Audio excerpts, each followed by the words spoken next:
اس خاتون کے جسم پہ 102 آئی فونز بندھے ہیں اور یہ اب ایئرپورٹ چیک پوسٹ کی طرف بڑھ رہی ہے۔ ناظرین، آج آپ دنیا کے 8 ہوشیار ترین اسمگلرز کے بارے میں جانیں گے جن کو کسٹم آفیسرز نے انتہائی مہارت سے پکڑ لیا۔ تو آئیے شروع کرتے ہیں۔ نمبر 8، امریکہ اور میکسیکو کے بارڈر پہ کسٹم آفیسرز کو ایک پک اپ پہ تب شک ہوا جب انہوں نے پک اپ کے ڈالے میں تازہ ویلڈنگ کا کام ہوا دیکھا۔ کافی تلاشی لینے کے بعد بھی آفیسرز کو ایسا کوئی سامان نہیں ملا جو اسمگل کیا جا رہا ہو۔ آخر کار تربیت یافتہ کتوں کی مدد سے معلوم پڑا کہ اس پک اپ میں ایکسپلوسیو موجود ہے۔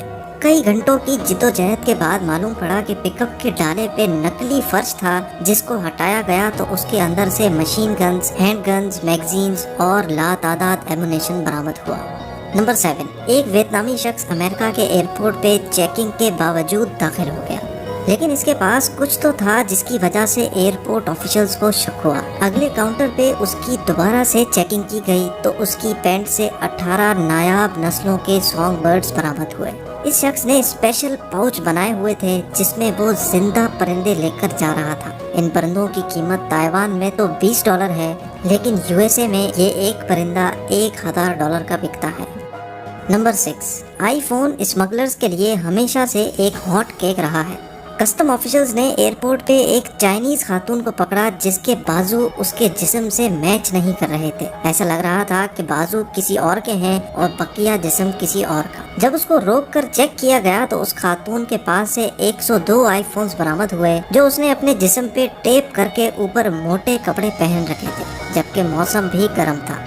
نمبر 5، میکسیکو میں ایک خاتون ایک سوٹ کیس میں سامان لے کر اپنے بوائے فرینڈ سے ملنے جیل گئی۔ ملاقات کے واپسی پہ اس کو جیل کی چیک پوسٹ پہ روکا گیا کیونکہ وہ خاتون بھی گھبرائی ہوئی تھی اور اس کا سوٹ کیس بھی خاصا موٹا ہو رہا تھا۔ جب سوٹ کیس کھولا گیا تو اس کے اندر سے خاتون کا بوائے فرینڈ نکلا جس کو 20 سال کی سزا تھی اور وہ اپنی گرل فرینڈ کی مدد سے بھاگنے کی کوشش کر رہا تھا۔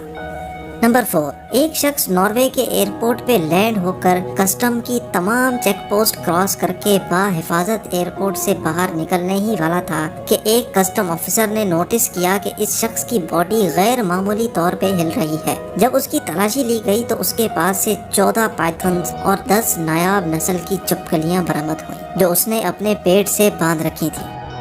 نمبر 3، برمنگھم میں ایک قیدی نے اپنے جیل کے ساتھیوں کو ڈرگ سپلائی کرنے کا پلان بنایا۔ اس کے لیے اس نے جیل سے باہر اپنے دوستوں کی مدد لی۔ اس کے دوست ایک ڈرون کے نیچے رسی کے ذریعے ایک پیکٹ لٹکا کر ڈرون کو جیل کی 4 دیواری کے اندر لے جاتے اور ایک مخصوص جگہ پہ ایک قیدی وہ پیکٹ وصول کر لیتا تھا۔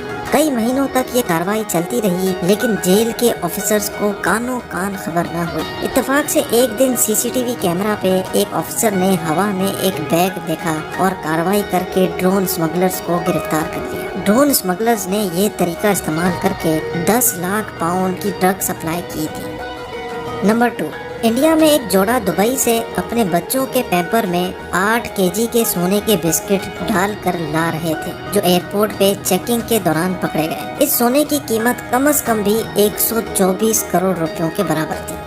اور اب نمبر 1، رشیا میں سگریٹس سستے ہیں جبکہ UK اور جرمنی میں ان کی قیمت زیادہ ہے۔ یہی وجہ تھی رشین اسمگلرز کے پاس۔ یوکرین بارڈر پہ کسٹم آفیسرز نے نوٹ کیا کہ کئی دنوں سے بڑے بڑے درخت ٹرانسپورٹ ہو رہے ہیں۔ انہوں نے کئی مرتبہ اس کو چیک بھی کیا لیکن بظاہر وہ درخت کے تنے ہی لگتے تھے، لیکن جرم اپنے پیچھے ایک سوراخ ضرور چھوڑ جاتا ہے۔ اگلی مرتبہ جب وہ درخت کے تنے ٹرانسپورٹ ہونے بارڈر پہ آئے تو ان میں سے ایک تنے میں ایک سوراخ ظاہر تھا جو کسٹم آفیسر کے دل میں شک پیدا کر گیا۔ لہذا اس نے درخت کو کاٹ کے چیک کرنا چاہا۔ کاٹنے پر معلوم پڑا کہ ان تمام درختوں کے تنوں میں 25,000 سگریٹ کے پیکٹ تھے جو انتہائی چالاکی سے تنے کے اندر سوراخ کر کے ڈالے گئے تھے۔